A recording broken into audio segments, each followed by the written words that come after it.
Beis Hamikdash was a place where the Kahanim would keep the relationship between the temporary and the permanent alive and in the proper balance.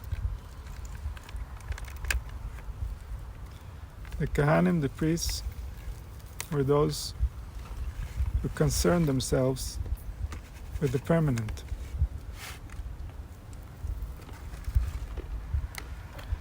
And they concerned themselves with bringing the light from the permanent into the temporary, so that the temporary can enhance the permanent, can complement the permanent.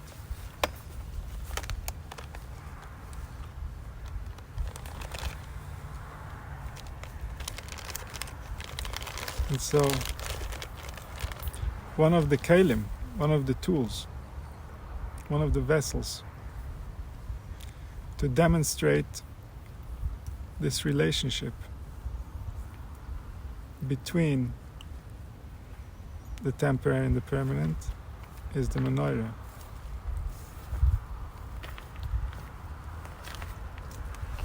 The menorah is about the Kohen Gadol bringing light into the awareness of those sparks of the divine light that are currently inhabiting the physical bodies. Those sparks of the divine light are in an extremely important position, because it means that now the leadership of all the worlds is in their hands, is in their mouth, is in their hearts and minds. All souls, past and future, are looking to us to receive access to their own experience. The past wants to see how their decisions are playing out, how their offspring are interacting with reality, how everything that they did affected the planet, and what is it coming to? What is it resulting in? Because everything that it results in comes back to their spirit, to that life force that created that reality, that impacted something on this planet, that made something real. And the future is looking to us to know what type of environment are they going to have to come into. Are they going to have to come into a difficult spiritual situation that they're going to have to clean up after us? Or are they going to come into an environment that's human friendly, where they can flourish, where they can realize themselves, where they can attain their spiritual access without too much suffering, without having to overcome all the conditioning that was placed in their mind by the environment that they came into. And so the past and the future are looking to the present in order to see, in order to discover the status of reality.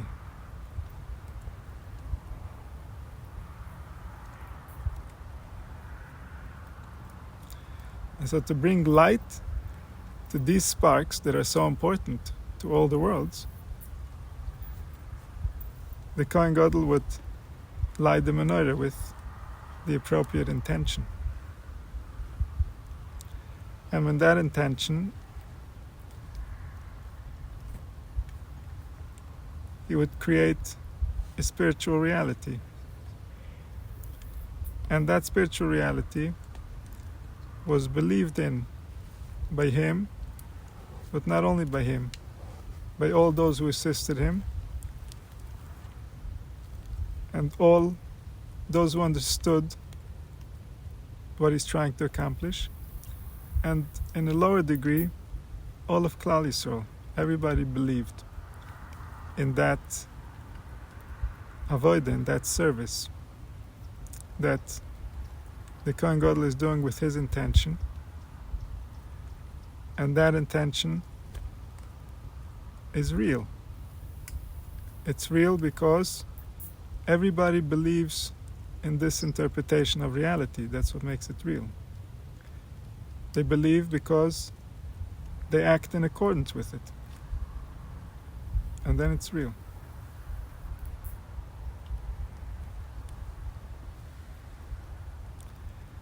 So the Kohen Gadol would go to the menorah,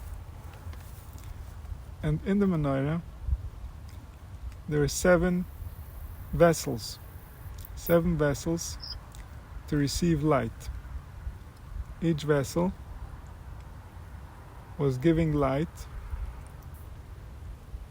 to a different attribute, to a divine attribute.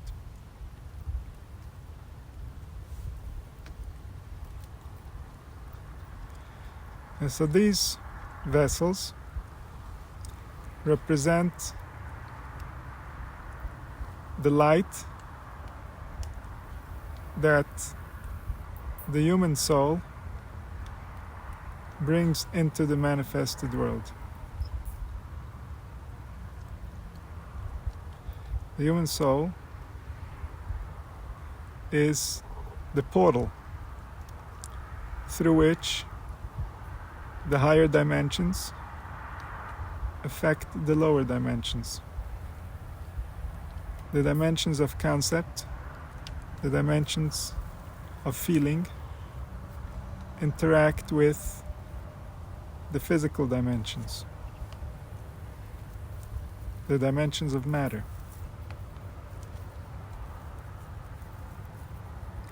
And so through this portal comes light.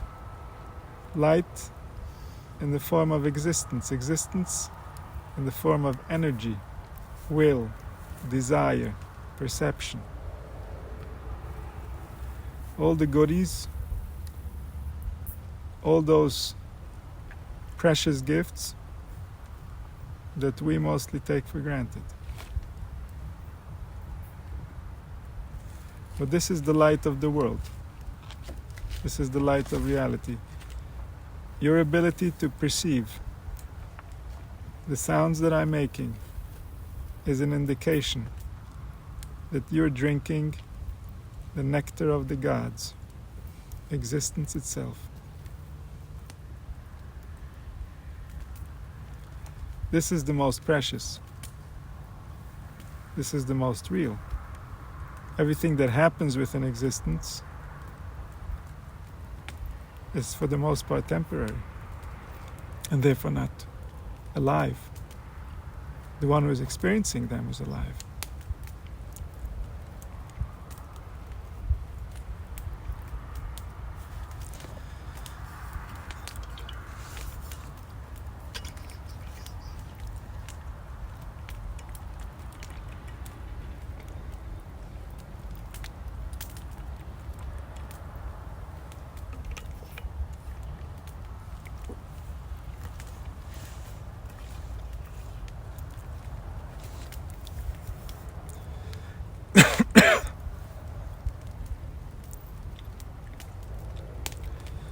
This light of existence is so bright that the spirit doesn't realize it's there.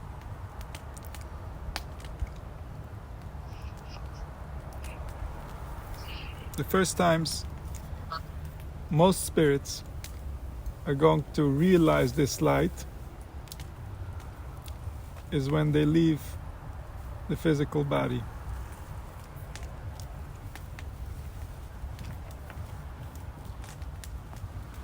And so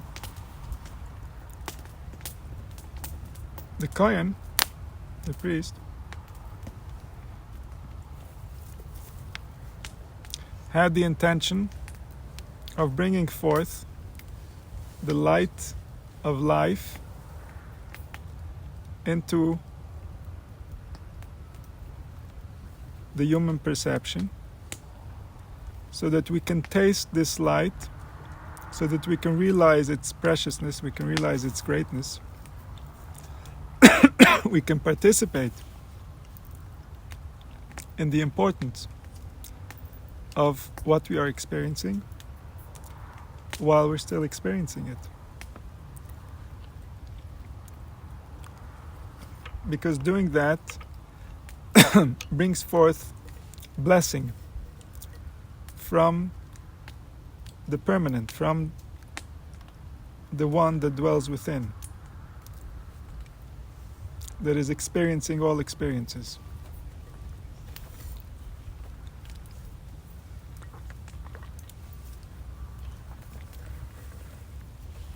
It brings forth blessing because this was his intention, this was his design. When we conform, the vessels fill with light. When we create obstacles, because we get distracted by the meaningless, then the vessels can no longer contain light. So the vessels become dysfunctional on some level. They don't feel comfortable any longer. So there's different ways of understanding these 7 attributes, these 7 candles, and how they interact with the energies that give us life.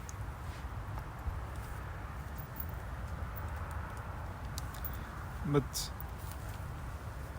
we can do one of them just to give it an idea.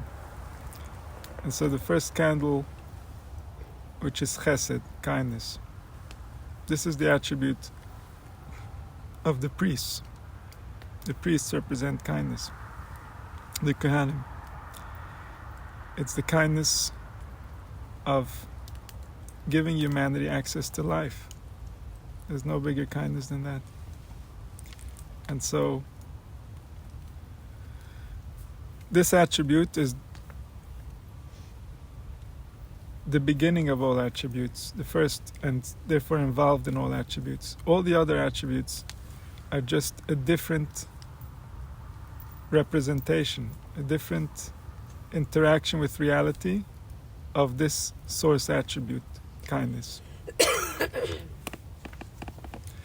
And that represents the life force, the soul, the intelligence that resides in the brain. Kindness lights up the brain. The brain is the one that's trying to understand reality. And when reality doesn't seem kind, the brain becomes concerned for the heart, and the brain starts assuming that it's in a hostile environment. It becomes afraid, intimidated, it feels small, inadequate, doesn't feel qualified for the job. And so bringing kindness lights up the brain. Now the brain feels confident, feels like it can do it, feels like life can make sense, this can be good, this can work. And that lights up the life force, the energy source that resides in the brain, the intelligence, trying to make sense of all the different streams of information coming at it, and trying to realize what it's supposed to do with all this. How is it supposed to interact with reality now? Then there is the second candle, Gvura. Gvura represents courage, the strength to do what's necessary. And this is an offshoot of kindness. If there's no kindness, there's no need for courage. The courage is to do what's necessary because it's right, because it's the ultimate kindness. Courage without kindness is foolishness, is taking risks for no reason. So the appropriate courage is to do what's right so that there can be kindness, so there can be peace. That's a platform for kindness. And that force, that intelligence, resides in the liver. The liver balances the blood, and this results in the imagination. The imagination, it gets interpreted based on the different chemicals as they're balanced in the blood, is causing us to activate our animal instincts. It's causing us to interact with life in a way where we can express our own desires. We can try to take charge of a situation. And so to light up this candle requires courage. Because if one is to realize what is required, but they don't have the courage to do what is required, then this candle cannot shine. This is causing repressed instincts to remain within the liver and not to come forth because there is no courage. And so to light up this candle is to realize the power of the permanent and not to be intimidated by the temporary. This is the source of courage. Courage is because you're safe, and what you permanently are can never be removed, can never be damaged. And so the temporary cannot intimidate the permanent, and that allows the spirit to have the courage to become what it was designed to be. The third candle, here it can get complicated because the middle candle, there's different interpretations of which one is the middle candle, but in general the middle candle is the last, is the Malchut. So we're gonna go in that order. So now the third candle would be Tiferet. Tiferet is pride. Pride is the capacity to balance the kindness and the courage, to know when to use which one. So this is why it's called the attribute of truth,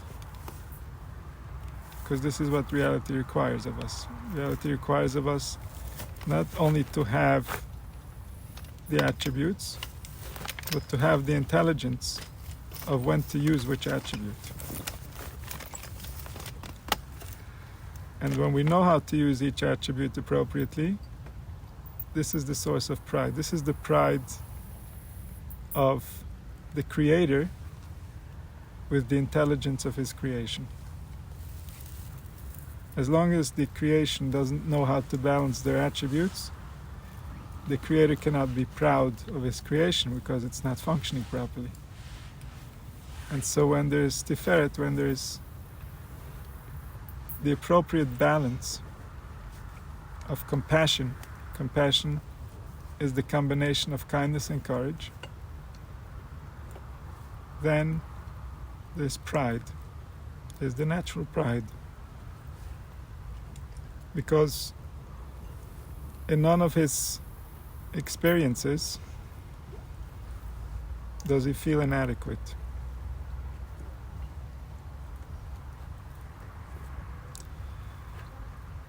Then there is the middle candle, which we're going to skip for now. We're going to go to the next three candles on the other side. Netzach. This relates to our security regarding our future. So naturally, we're inclined to be concerned about our safety, about what awaits us. And so to light this candle is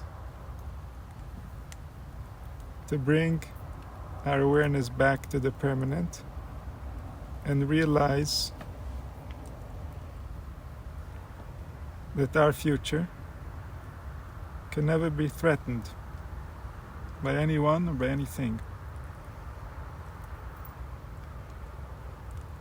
This way we bring forth light from the permanent into the temporary, so that we don't lose our identity into the things that have no future. Because then this attribute, this light, can become dark.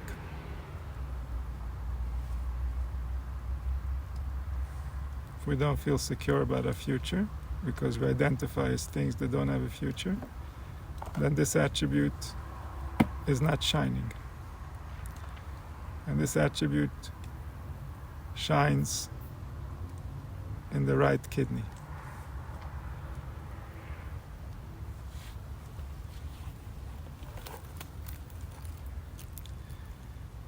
The next one is Hod. Hod can be translated as splendor, glory, or it can be translated as admitting, thanking, praising.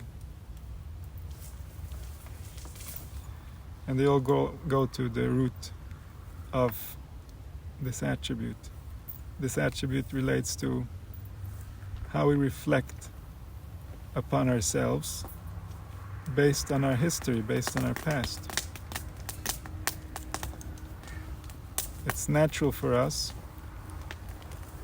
to dress the spirit in our past. And so if the past is not complementary according to the beliefs and the interpretations of the spirit in the present, then this light does not shine.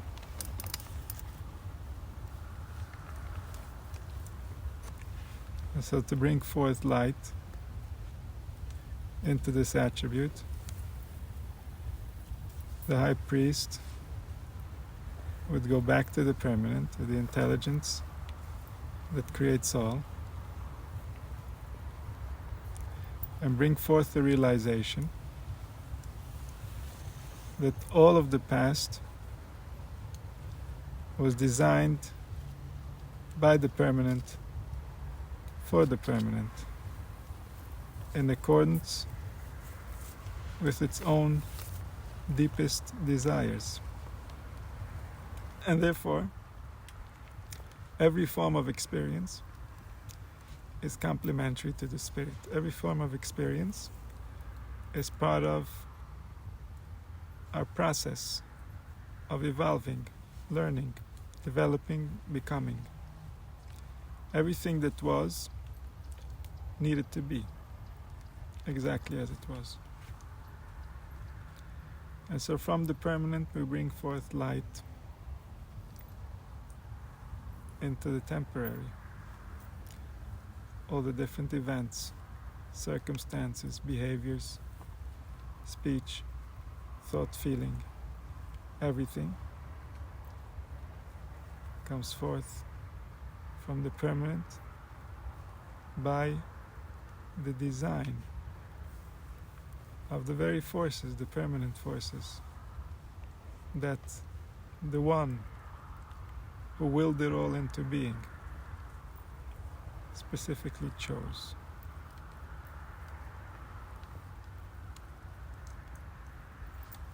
And so this brings forth the light of the past, so that we can be proud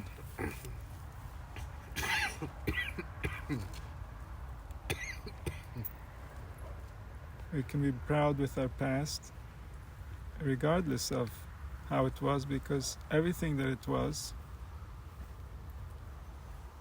is somehow going to complement what we are going to become.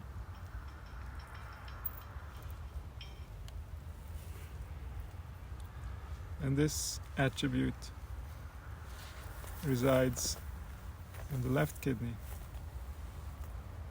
So this intelligence gets activated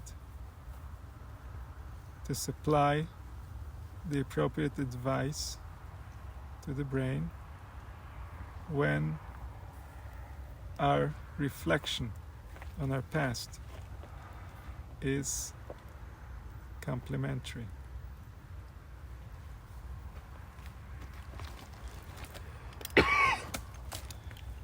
The next attribute,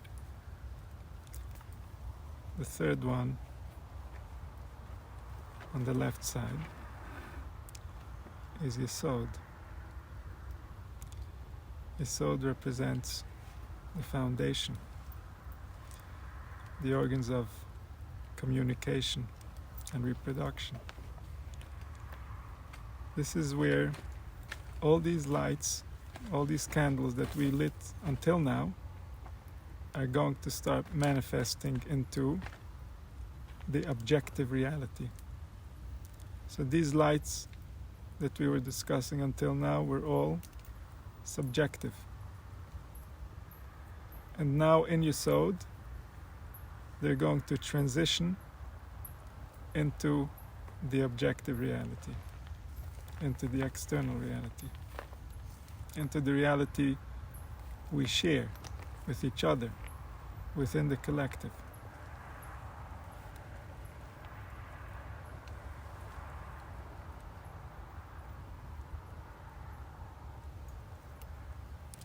And so this light represents communication,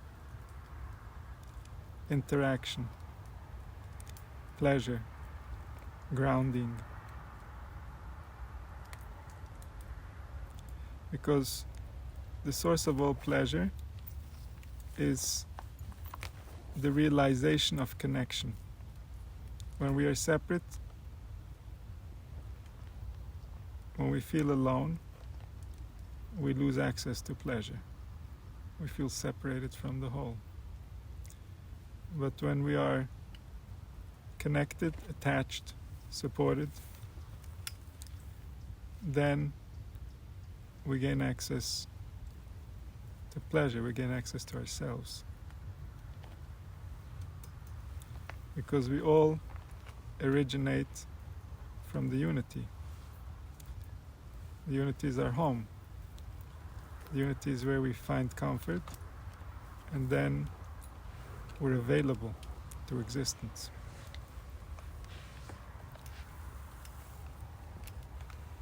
And so the Midas HaYesod, foundation, interaction, communication, primarily depends on your relationships. What do you believe about the others that you're relating to? And what do you believe about yourself as you compare yourself to the others? How do you feel in the relationships? What is your role? So when the relationships are not healthy, when there's not enough security within the self, then this light the light of the Yesod, cannot shine. And when this light cannot shine, we cannot produce to society, to our environment, to those around us, what they really need from us.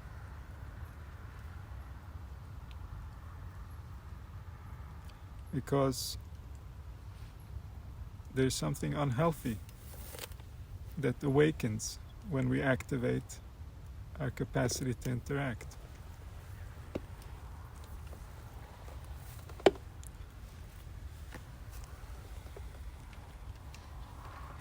So to light this candle, to bring light to the Midas HaYesod,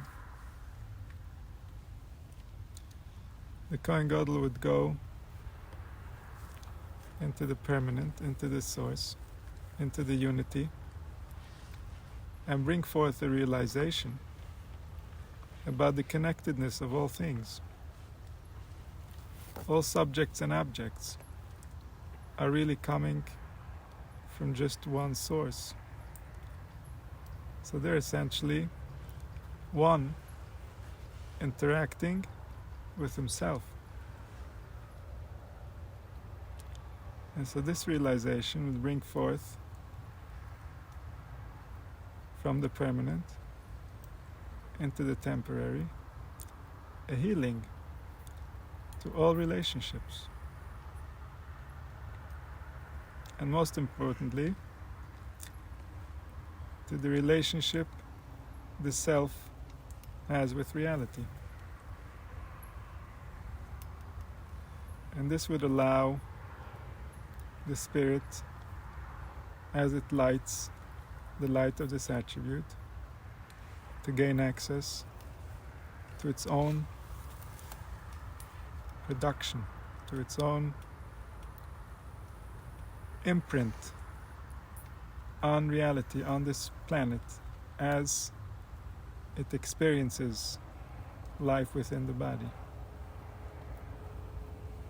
So life within the body itself, the concept of being alive within a body, relates to this Midas HaYesod. This is the communication from the spiritual world into the physical world. So this experience by itself represents this foundation, this attribute of communication. We are, each one of us, a communication from the world beyond into this manifested reality. Each one of us is a message, a spiritual message, a biological message, a message that only we ourselves can comprehend. And if we comprehend, to the extent that we comprehend, then we have delivered the message to the manifested universe. And finally, the center light that they're all shining to is the Malchus.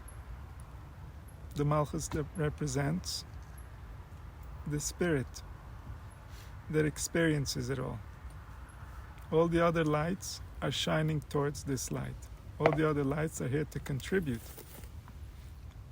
to the spirit, the spark that's dressed up within a body so that it can shine. So that it can shine its own light. This is the Malchus. The Malchus is represented by our speech. Our speech is the production of this spirit as a result of all the previous lights. And our seed, which is a result of all the previous lights. And so the production, the Malchus, is what creates reality in this world. The Yesod is communicating, transferring the lights, and the Malchus manifests the lights.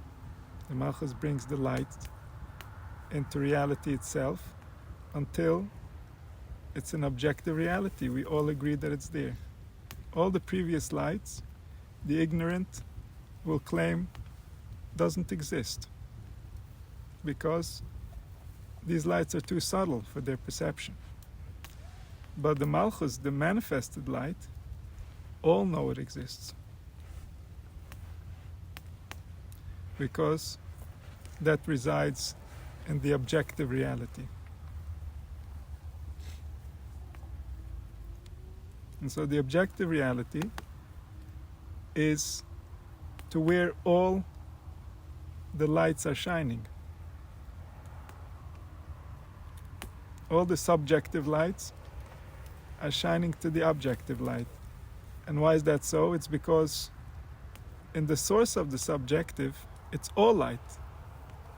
So the subjective doesn't need to shine to itself light. The subjective is light. The spirit, the existence, the force that perceives is light within itself. And so it shines towards the objective, because the objective world is dark. The objective world is perceived by the senses, and the senses don't realize what they're really interacting with.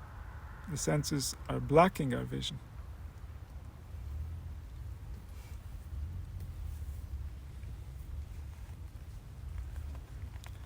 And so this is the avodah of the Kohen Gadol. This is one of the avodas.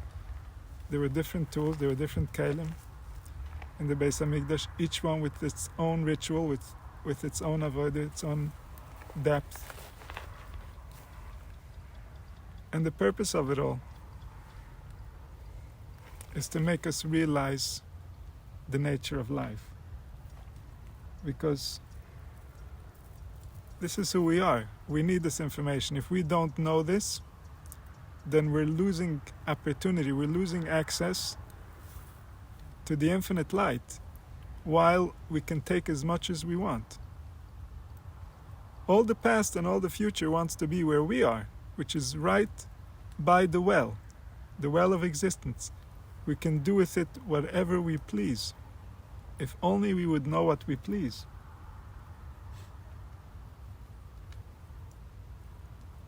And there is something we please. There's something very deep inside of us that wants to be manifested, wants to be acknowledged, wants to live. But that something is very subtle. That something is not something that can be expressed in words. That something is something that we can only encounter directly through experience. When we open up to ourselves and we actually listen.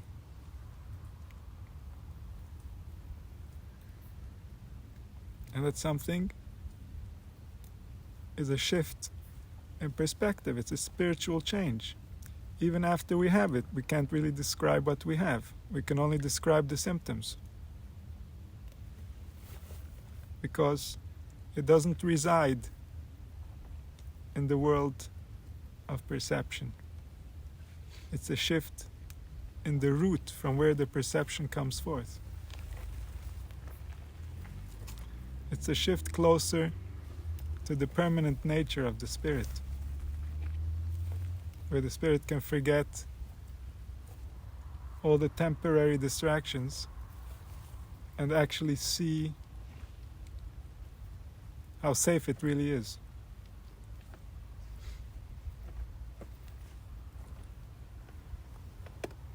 And this safety is the source of peace. Peace is a spiritual attribute.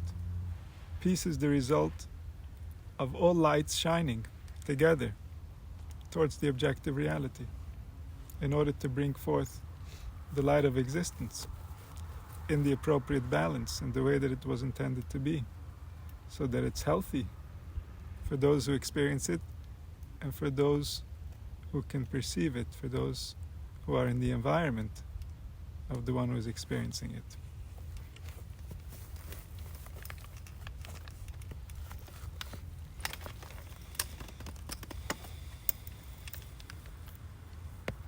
So now we don't have a Beis Hamikdash, but we still live in this same reality. The reality didn't change. It's just our access has been limited, but it's the same reality. And so we want to be able, at least on an individual level, each one on their own, to light our candles, to light our lights, to shine. This is our time to shine. Those who shine while they're here, they shine forever. And shining means fully allowing the life force to express itself, to fully realize the kindness of your own nature, to be able to overcome all the barriers, all the different protective mechanisms, all the conditioning, all the limitations that we've placed on ourselves, to transcend all that in order to allow your soul to shine, which simply means to allow your soul to be itself.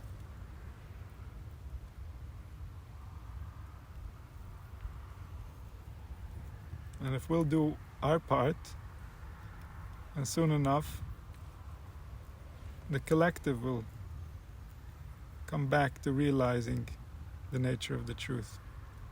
And then we can have our Beis HaMikdash back. We can have our Kohen Gadol back. We can have this service done on a collective level, which makes it so much more powerful, so much more real. So may we all have the merit to realize it in our own lifetime.